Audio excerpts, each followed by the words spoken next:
Bonjour et bienvenue sur Parole de Leader, la plateforme média qui permet aux leaders professionnels de délivrer l'essentiel d'une tendance, d'un enjeu ou d'un cas pratique sur le terrain du business, de l'économie ou de la société.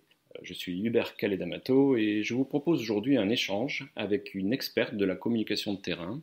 Catherine Ladouce a été directrice de la communication d'IBM, puis de Lenovo, deux très grands noms du secteur de l'informatique au niveau mondial. Elle est aussi très active dans le développement de réseaux féminins destinés à favoriser le rôle des femmes dans l'univers des technologies. Ce podcast fait partie d'une série de contenus réalisés à l'occasion de la publication de la 9e édition d'un livre qui s'appelle Le Communicator, qui est publié avec les éditions d'Uno, dont Parole de Leader est partenaire. Et nous allons aujourd'hui parler du plan de com en tant qu'outil clé pour toute direction de la communication.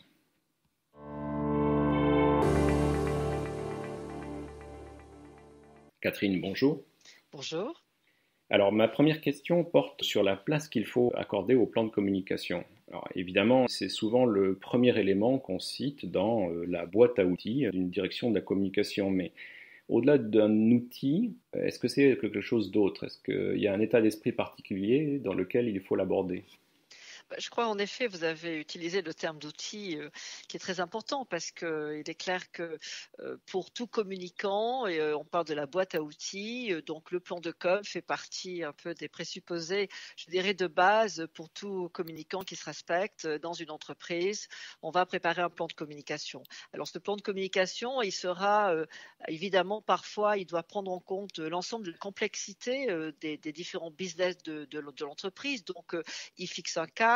Il va intégrer différentes priorités qui sont parfois, non pas conflictuelles, mais enfin disons qui ne vont pas toujours à l'unisson pour pouvoir faire en sorte que justement la stratégie de l'entreprise soit la plus harmonieuse possible et soit la plus compréhensible par tous ses publics, puisque la communication, c'est avant tout de faire en sorte que l'ensemble des publics puissent bien comprendre ce que fait une entreprise, puissent assimiler les différents messages que cette entreprise émet.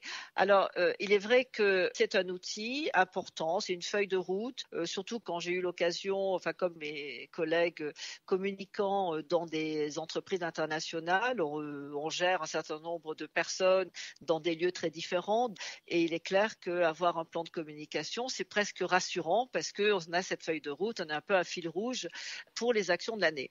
Mais je dois dire que je considère que le plan de communication, c'est nécessaire, mais ce n'est pas suffisant pour rendre la communication la plus efficace possible et surtout épouser et accompagner la stratégie et l'ambition de l'entreprise.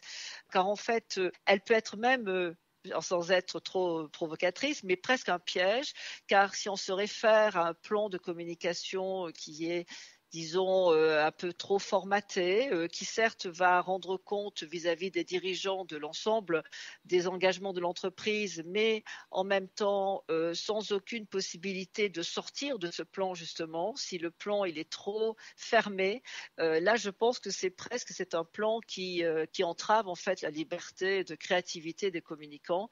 Et du coup, je dirais que ça ne reste qu'un outil, parce que ce qui compte, c'est la personne qui est derrière l'outil et qui va savoir s'en servir pour en effet un usage qui soit le plus pertinent possible. Mais alors du coup, qu'est-ce qui peut sauver le soldat plan de com? Qu'est-ce qui va le transcender pour lui donner une importance et une utilité réelle? Quel est le lien entre le plan de com et la stratégie de l'entreprise? Je crois qu'en fait, un plan de communication, qu'est-ce que c'est? C'est un ensemble qui va prendre en compte la vision de l'entreprise, quels sont les objectifs, les priorités, quels sont les thèmes sur lesquels l'entreprise va communiquer, quelles sont les cibles. Tout ceci, il est clair que c'est plutôt de la méthodologie. Mais en fait, ce qui va faire la différence, c'est quand on lit un plan de communication, on arrive à comprendre comment l'entreprise est managée et surtout on comprend ce qu'on appelle son purpose en anglais, c'est-à-dire la raison d'être. Parce que finalement, ce plan, c'est un outil qui va permettre à une entreprise de rendre concret et d'affirmer sa raison d'être. Et donc de faire en sorte que cette raison d'être soit bien comprise par tous les publics auxquels s'adresse l'entreprise. Si je prends l'exemple de Lenovo, nous avons une promesse de marque qui est Smarter Technology for All. Et en fait, que font les communicants et quelle est la mission des communicants? C'est de bâtir un plan de communication qui va justement permettre la réussite de cette ambition de dire que l'entreprise, c'est celle qui va développer les technologies les plus intelligentes pour tous. Et vous voyez que tout de suite, on décline un peu les deux thèmes principaux qui vont en fait orienter ce plan de communication. Un, c'est tout ce qui est autour de l'innovation technologique, parce que ça, c'est vraiment le fer de lance des entreprises dans la technologie avec une concurrence effrénée. Donc évidemment, quelles sont toutes les actions qui vont démontrer l'innovation technologique et évidemment la primauté d'une entreprise sur une autre. Et ensuite, le deuxième élément important, c'est For All, qui est un message très fort de l'entreprise qui dit que nous allons développer des solutions technologiques pour tous.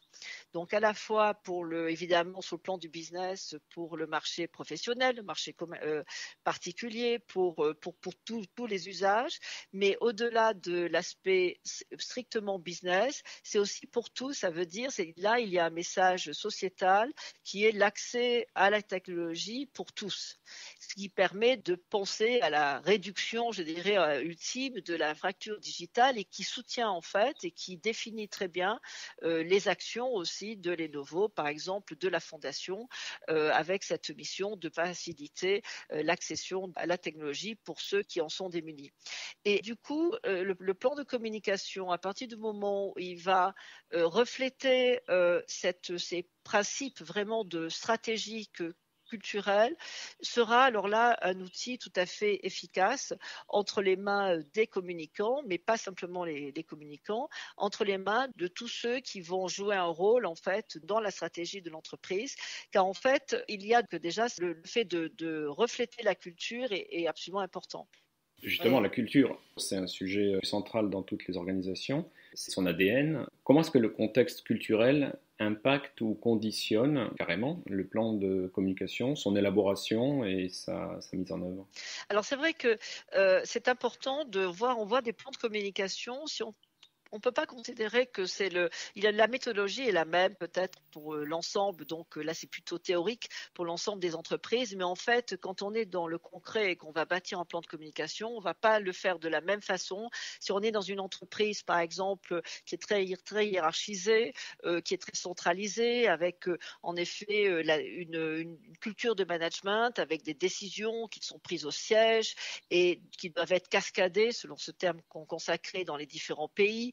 Bon, en revanche, quand vous êtes dans une entreprise qui est beaucoup plus avec un management décentralisé, avec un esprit entrepreneurial beaucoup plus fort. Il y a toujours des sièges, mais avec un poids beaucoup plus équilibré entre ce qui est décidé au siège et ce qui est décidé sur le terrain.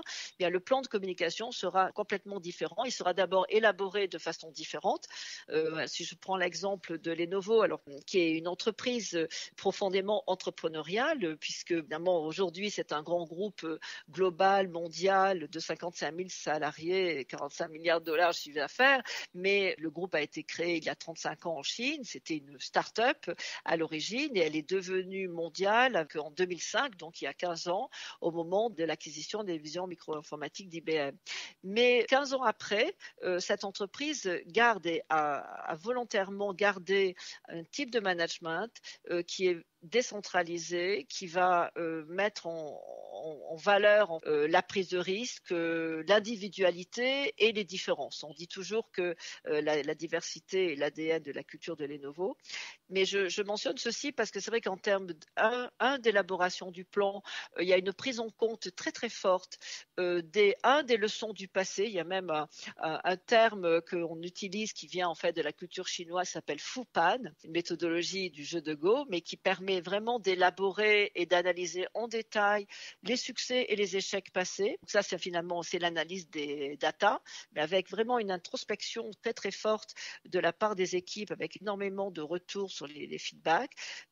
À partir de cette analyse-là, de l'ensemble des parties prenantes, un plan se met en place, mais ce plan, c'est vraiment une co-construction avec les différents acteurs de l'entreprise, avec les différents donneurs d'ordre à tous les niveaux et aussi géographiques. Et ça, c'est important. C'est pas le siège qui va au niveau global définir un plan que après au niveau régional nous allons appliquer ou adapter. Il y a simplement la vision stratégique. Qu'est-ce qu'on veut faire de cette entreprise, qui est une entreprise de technologie globale, qui veut être reconnue aussi comme une entreprise responsable.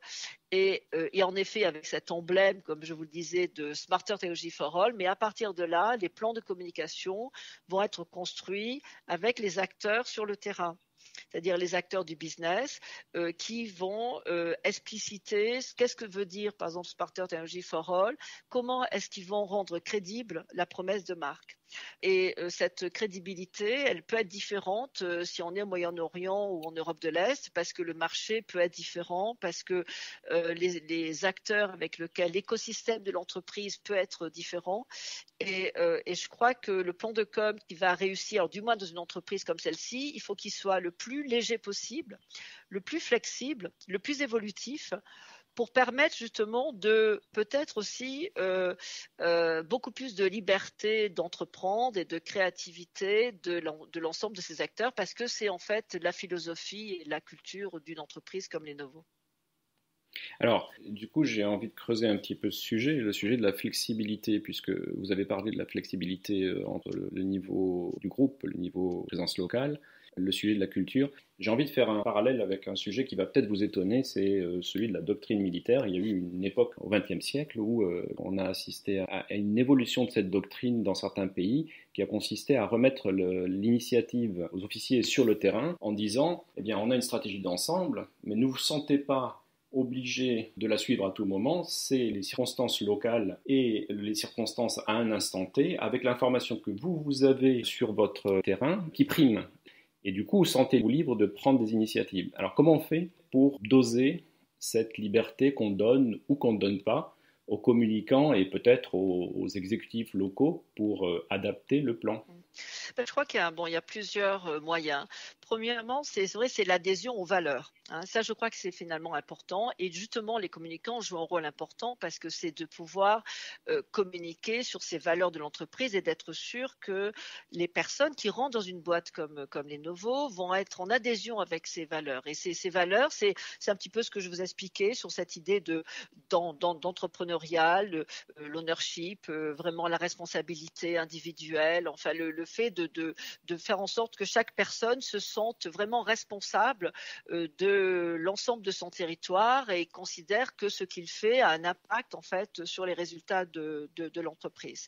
Donc là, il est vrai qu'il faut qu'il y ait ce consensus, de toute façon, cette adhésion à ces valeurs. Et du coup, il faut qu'il y ait nous suscitons l'engagement. Ça, c'est le maître mot aujourd'hui.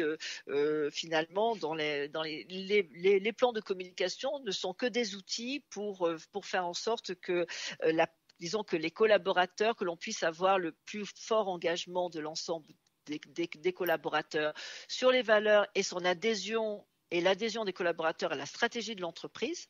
Quand je dis la stratégie, c'est quand même l'ambition de l'entreprise en termes de business, mais après, la façon dont on va arriver à réaliser cette ambition, c'est là où il y a la partie, je dirais, individuelle, où c'est vrai qu'on peut se dire, mais comment gérer une entreprise qui est présente dans 160 pays, qui a plusieurs business. Évidemment, il y a parfois des compromis qui doivent être faits.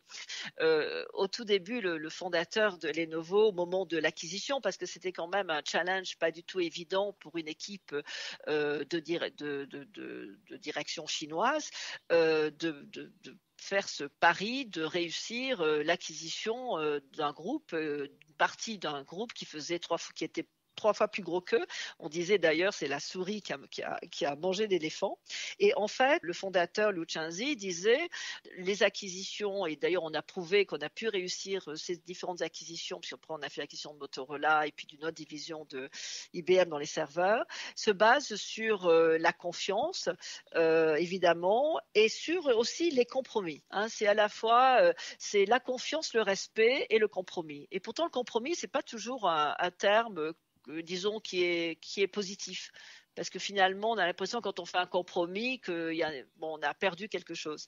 Mais là, ce qu'il faut savoir, c'est que rétrospectivement, au bout de toutes ces années passées chez Lenovo, je me rends compte que ce compromis, c'est simplement le respect justement du fait qu'à un moment donné, on peut ne pas être d'accord. Et du coup, on respecte, on accepte finalement un désaccord, mais on trouve une solution commune. Ceci permet, en fait, un petit moment où le cadre est fixé, un fil rouge avec des orientations de haut niveau stratégique. Après que l'application soit différente pays par pays, c'est pas un problème. Et au contraire, c'est même valorisé. Moi, je peux vous donner un exemple opérationnel en tant que communicante et en tant que dirigeant une équipe internationale avec un réseau d'agences. Moi, j'ai toujours été partisane non pas du choix d'une seule agence, et je veux voir en effet presque de façon militaire la même agence, la même façon de travailler partout. Non, moi j'ai toujours dit à mes équipes, choisissez la meilleure agence de votre pays. Ça peut être une agence type boutique ou autre. Quand je parle agence communication, celle avec laquelle vous aurez la meilleure, je dirais évidemment le meilleur ROI, mais surtout aussi la meilleure relation, avec laquelle vous allez établir justement cette confiance qui est si importante. Et je vous laisse le choix. Je donne des critères, mais ce n'est pas moi qui valide. Et en fait, on responsabilise ainsi les personnes sur le terrain qui sont tout à fait responsables de leur succès, mais aussi peut-être de leurs échecs. Parce que c'est ça que c'est dirais, évidemment, c'est le revers de la médaille. Et on a pratiqué, en fait, on pratique, c'est un peu un état d'esprit. De cette culture dans l'entreprise qui fait que l'on fasse un plan de communication ou que l'on fasse, je dirais, un autre plan dans une autre division, il est vraiment important de prendre en compte cette valorisation de la diversité parce qu'on sait que c'est quand même, on peut peut-être aboutir à un échec, c'est vrai, mais en même temps, il y a beaucoup plus de chances, je dirais, de réussir parce qu'on rend les gens beaucoup plus responsables et en même temps, tout en les guidant. C'est-à-dire que il y a toujours, et si vous regardez aujourd'hui une entreprise comme Lenovo, mais enfin toutes les autres, il y a beaucoup d'entreprises qui fonctionnent aujourd'hui comme ça, parce que je pense qu'aujourd'hui, on ne peut plus avoir un plan de communication qui soit complètement formaté, qui devient très théorique et déconnecté de la réalité, qui est tellement mouvante. Vous parlez d'échec et du fait que cette posture vous amène à accepter le risque d'échec dès le départ, dans la conception même du plan. Est-ce que vous avez des exemples? Alors, sans forcément nous raconter des secrets, mais est-ce qu'il s'est trouvé que vous avez dû avoir à gérer des échecs parce que la liberté donnée était justement propice à laisser les gens aussi bien réussir qu'échouer? Est-ce qu'il y a eu des cas comme ça? En termes de communication, je dirais surtout au début, c'était quand même assez compliqué d'avoir un peu la même définition de ce qu'était cette nouvelle entreprise. Alors, certes, on donnait un cadre, mais comme il y avait quand même cet état d'esprit de dire on est en train de construire notre entreprise tous ensemble, il y avait vraiment cet esprit-là, ce qui fait qu'il est clair que j'ai eu quelques frayeurs parfois quand évidemment je voyais une prise de parole qui était absolument pas disons en ligne avec du moins ce que nous souhaitions dire de l'entreprise. Donc alors c'est pas si on peut considérer ça comme un échec, mais bon, vous avez toujours des personnes dans un certain nombre de pays, surtout aujourd'hui dans les médias sociaux, vous avez une information qui est confidentielle par exemple, qui est donc émise dans un pays, immédiatement vous avez ça sur la toile et donc ça peut partir un peu en vrille. Donc en fait, c'est là où nous par exemple, nous faisons beaucoup de formations, alors par exemple pour les porte-paroles, pour justement ne pas les entraver dans leur prise de risque. Je vous donne un exemple, les résultats trimestriels de l'entreprise. Dans les autres boîtes où j'ai été, ne pouvaient commenter ces résultats financiers. Je parle là des résultats financiers que le directeur financier ou simplement au niveau global. Et vraiment au niveau local, il fallait se taire et laisser, je dirais, au niveau le siège communiquer. Nous avons, nous, pris un parti pris différent. Pourquoi? Parce qu'il y avait une très forte volonté aussi chez Lenovo, comme toute entreprise qui se construit, de construire sa notoriété, de construire aussi son expertise et un peu cette référence. Enfin bon, et donc nous avons donné les pouvoirs aux patrons des pays de saisir l'occasion des résultats trimestriels qui sont les résultats globaux, où évidemment, comme toute entreprise globale, on ne communique pas les résultats locaux, les résultats financiers de chaque pays, mais de leur donner la possibilité, à l'occasion des résultats globaux, de faire une conférence de presse ou de voir quelques journalistes pour expliciter ces résultats globaux sans dévoiler les chiffres de leur pays, des résultats pays, mais en même temps de donner leur éclairage. Et de toute façon, on a les chiffres aussi du marché qui leur permettaient de communiquer. Mais vous voyez, ça c'est un exemple. Évidemment, on a pris des risques parce que certains étaient très bons, d'autres moins. mais bon, c'est un peu, c'est la loi du genre, et c'est le seul moyen, de responsabiliser en fait chaque patron, enfin chaque responsable dans son secteur, et aussi de lui faire jouer un rôle très important en tant que porte-parole, évidemment appuyé par les directions de communication. Et en plus, ça donne aussi, ça motive énormément les équipes parce qu'elles voient bien qu'elles sont responsables aussi de ce qui va être dit sur leur marché. Voyez. Et donc, je crois que ça, c'est bon. Est-ce que c'était un échec? Non, je crois que, après, on a toujours la possibilité à nouveau d'apprendre, peut-être des dérapages que l'on peut avoir. Mais je crois beaucoup à cette flexibilité parce que finalement aujourd'hui, si on prend, alors c'est l'exemple là de la crise que nous avons vécue, que l'on vit toujours, pré-Covid, le Covid-19 et après le post-Covid. Si on en était resté à un plan de communication figé, qu'est-ce qu'on aurait fait? Je dirais, nous les communicants, face à une crise pareille, on a été à la fois, évidemment, il y avait une vision un petit peu globale de la crise, mais en même temps, elle est tellement locale, et donc chaque pays recevait de la part, c'est vrai, des communicants, une aide en fait. Sorte de plateforme de messages pour leur permettre d'appréhender en fait les difficultés qu'ils pouvaient avoir vis-à-vis de leurs clients, s'il y avait des problèmes d'approvisionnement ou autres. Mais en même temps, c'est vraiment, ça a été une communication qui a été très locale parce que finalement, ça a démarré en Chine. Après, vous voyez les pays affectés, les pays de l'Europe de l'Ouest, et on ne pouvait absolument pas, un plan de communication global n'avait pas de sens dans la mesure où en fait chaque situation était bien particulière, même si la pandémie est mondiale.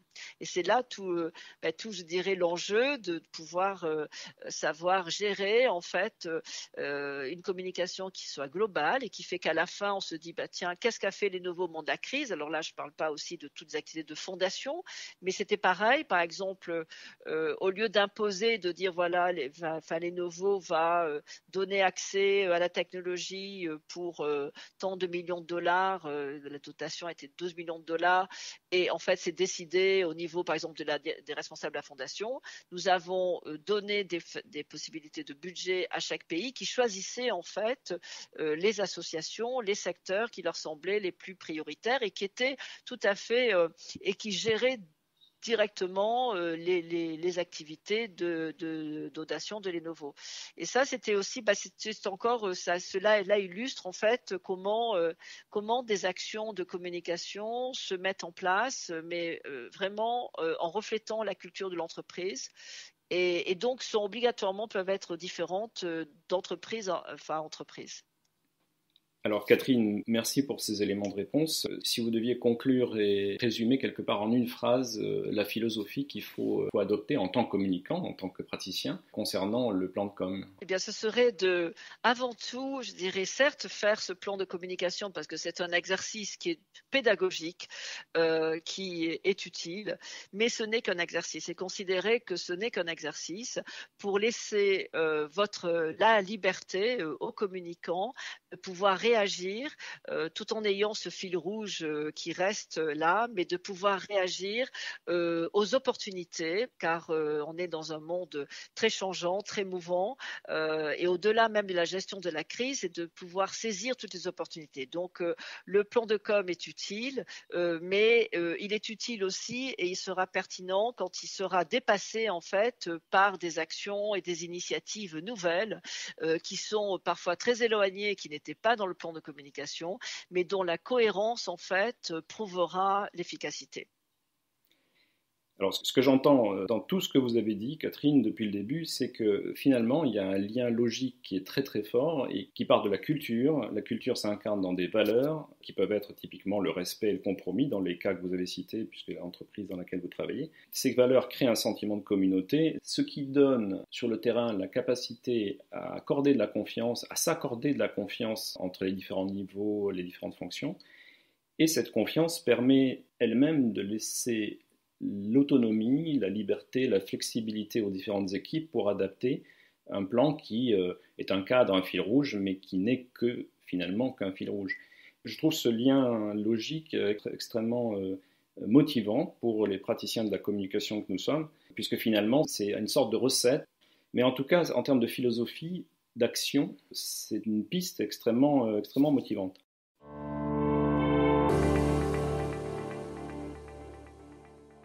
Sur le sujet du plan de com, je vous renvoie bien évidemment au premier chapitre de la toute nouvelle édition du livre qui s'appelle Le Communicator et qui sera dans les bonnes librairies au mois de juin. Je vous rappelle que nous sommes sur paroledeleader.com, la plateforme média qui permet aux leaders professionnels de délivrer l'essentiel d'une tendance, d'un enjeu ou d'un cas pratique sur le terrain du business, de l'économie et de la société. Je vous dis à très bientôt sur paroledeleader.com.